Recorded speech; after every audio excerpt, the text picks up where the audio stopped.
Hi hello నమస్తే welcome to బీవీనెస్.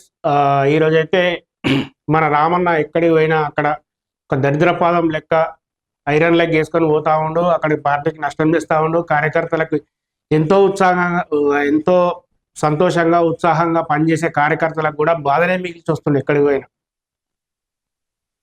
ఇంత iron leg పెట్టుకొని మరి నిజంగా పార్టీని సర్వనాశనం చేసేదాకా ఇచ్చిపెట్టట్లేదు. ఇప్పుడు కాంగ్రెస్ వాళ్ళు కూడా ఒక కొత్త పదం ఎత్తుకురు, చర్చలలో కానీ ఎక్కడ కానీ కేటీఆర్ ఉండాలి, 2029 వరకు కేటీఆర్ ఉండాలంట వాళ్ళకు ప్రతిపక్షంగా.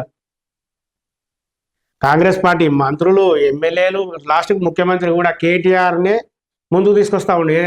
ఎక్కడైనా ప్రసంగాల్లో మాట్లాడినా కానీ కేటీఆర్ గారినే ముందుకు తీసుకొస్తా ఉన్నాడు. ఎందుకంటే కేటీఆర్ తెలుసు కదా, వస్తాడు ఒకటి వేస్తాడు పోతాడు, అవగాహన ఉందో లేదో అర్థం కాదు, పార్టీని మొత్తం సర్వనాశనం చేస్తుడు. అన్నా రామన్ ఏడు అయ్యో పోతాడు. నిన్న ఖమ్మం పోతే కూడా ఖమ్మం పోతే ఐదుగురు కార్పొరేటర్లు అయితే కాంగ్రెస్లో వేరట. అడగాల్సి ఉంటుంది, మనం ఏం చేస్తాం. బావని సైడ్ ట్రాక్ చేసి బావ కంటే ముందు నేనే ఉండాలని కోరుకుంటున్నావు, కానీ నీతోటి ఏమి కాదు. నీ వల్ల పార్టీ సర్వనాశనం అవుతుంది. ఇప్పుడు ఇప్పుడు ఇప్పుడు ఏమంటారు కాంగ్రెస్ వాళ్ళు, కేటీఆర్ అంటే అయినా చర్చలో ఉన్నా కానీ లేకపోతే ఎక్కడైనా పబ్లిక్ మీరు చూడండి, కాంగ్రెస్ వాళ్ళు హరీష్ రావుకు కౌంటర్ ఇస్తలేరు, కేటీఆర్కే ఇస్తారు. ఎందుకు ఇస్తారు? హరీష్ రావు మాట్లాడి సబ్జెక్ట్ మాట్లాడతాడు, ఉన్నది ఉన్నట్టు మాట్లాడతాడు. ఈ కేటీఆర్ ఏంది అంటాడు, అవులే గీవులే అంటాడు, అయితే అవతల పడతాడు. ఇప్పుడు ఈయన మీద చర్చ నడవాలి. ఈయనకు పార్టీని మొత్తం సత్రోలు చేస్తుండు.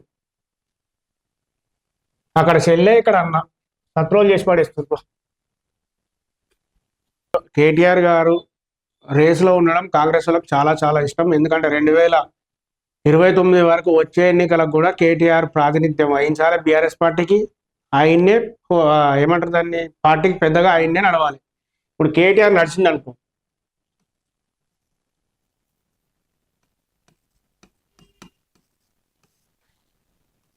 ఈ కేటీఆర్ ఏం చేస్తాడు, అవి ఇట్లా నమ్ముకుండు కదా ఆ ఛానళ్ళని, ఆ ఛానళ్ళల్లో ఏదో ఒకటి తిప్పిస్తాడు, ఏదో ఒకటి కాంట్రవర్సీ క్రియేట్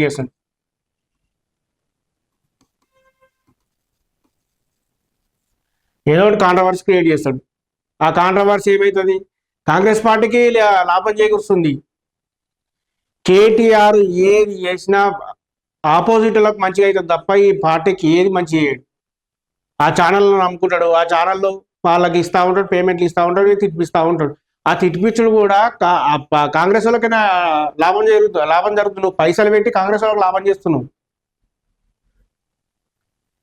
నీకు పుణ్యం ఉంటుంది నాయన. పార్టీ మీ బావకి ఇచ్చేయి, నీతోడు కాదు. పార్టీని సత్రోలు చేస్తున్నావు. నువ్వు అడుగు పెడితే కథ ఖమ్మంలో కార్పొరేటర్ రాయిందటేవా, ఏం లాభం చెప్పు? పార్టీ పరువు తీస్తున్నావు.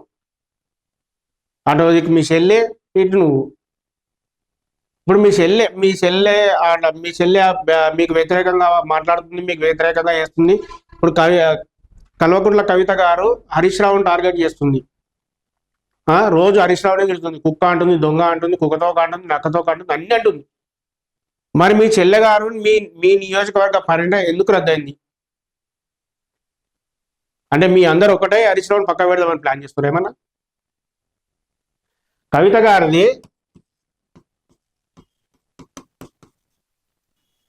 గారిది సిరిసిల్ల పర్యటన ఉండే,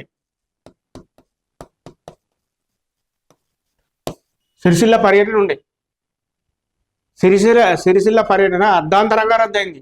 ఎందుకు రద్దయింది? నువ్వు సిద్దిపేటకు రావచ్చు, సిద్దిపేటలో తిట్టిపోవచ్చు, మరి ఎందుకు సిరిసిల్ల పర్యటన ఎందుకు రద్దయింది? ఎట్లా పెట్టి హరీష్ రావుని సైడ్ ట్రాక్ చేయాలి. మీకు ఒకటి చెప్తున్నా, ఈరోజు గుర్తుపెట్టుకోండి, హరీష్ రావు లేకపోతే బీఆర్ఎస్ పార్టీ లేనే లేదు. మీ బీఆర్ఎస్ పార్టీకి అంతో ఇంతో జీవం వస్తుందంటే ఓన్లీ ఒకరు హరీష్ రావు. దయచేసి ఇప్పటికైనా అర్థం చేసుకోండి. ఆయనకు బాధ్యతలను అప్పచెప్పండి, లేకపోతే నువ్వైనా నోరు పూసుకొని కూర్చో. నువ్వు ఎంత సైలెంట్గా ఉంటే మీ బీఆర్ఎస్ పార్టీకి అంత మంచిది. రామన్నా దయచేసి దండం పెట్టి చెప్తున్నా, అర్థం చేసుకో. జర సైలెంట్గా ఉంటూ పార్టీకి జర మంచి. నువ్వు ఉంటుడే పార్టీకి శనిలాక్ అయిపోతున్నావు. నువ్వు వాళ్ళతోటి వీళ్ళతో ఇటిపించుకుంటా, అవి ఏకన్నా దండం పెడతా. పార్టీని ఇజ్జత్ తీయకు. మీ బీఆర్ఎస్ పార్టీ కార్యకర్తలు ఏడుస్తున్నారు నీ మాటలు చూసి. హరీష్ రావు గారి పరిజ్ఞానం చూడాలి, ఎంత మంచిగా మాట్లాడుతుండు. సబ్జెక్ట్ మాట్లాడుతూ సబ్జెక్ట్ సమాధానం చెప్తుండు. ఇట్లా అంటే పోతావు ఆడిపోతావు. హౌలా, లుచ్చ, దొంగ, బింగ, మాయ, మునగాడు, మునగోడు ఇవన్నీ తెలియదా పబ్లిక్కి? నేను ఇప్పటికైనా మారన్నా రామన్న, లేకపోతే నీతో కాకపోతే మీ బావ సైడ్ ట్రాక్లో పార్టీని ఎంత ముందు తీసుకొస్తాడో చూడు. బీఆర్ఎస్ పార్టీ కార్యకర్తలారా జర సోషల్ మీడియాలలో హరీష్ రావు అన్న ఏమైనా హరీష్ రావు గారు పెత్తనం మీరు, లేకపోతే ఆయన జర సైలెంట్ గా ఉండమని చెప్పండి మీ సోషల్ మీడియా ప్లాట్ఫామ్ నుంచి. జర చెప్పుకోండి, పార్టీని కాపాడండి. ప్రతిపక్షం అనేది గట్టిగా ఉంటేనే అధికార పక్షం అనేది చక్కగా పరిపాలన సాగిస్తుంది. ఇప్పటికైనా మీరు చెప్పరు. ధన్యవాదాలు.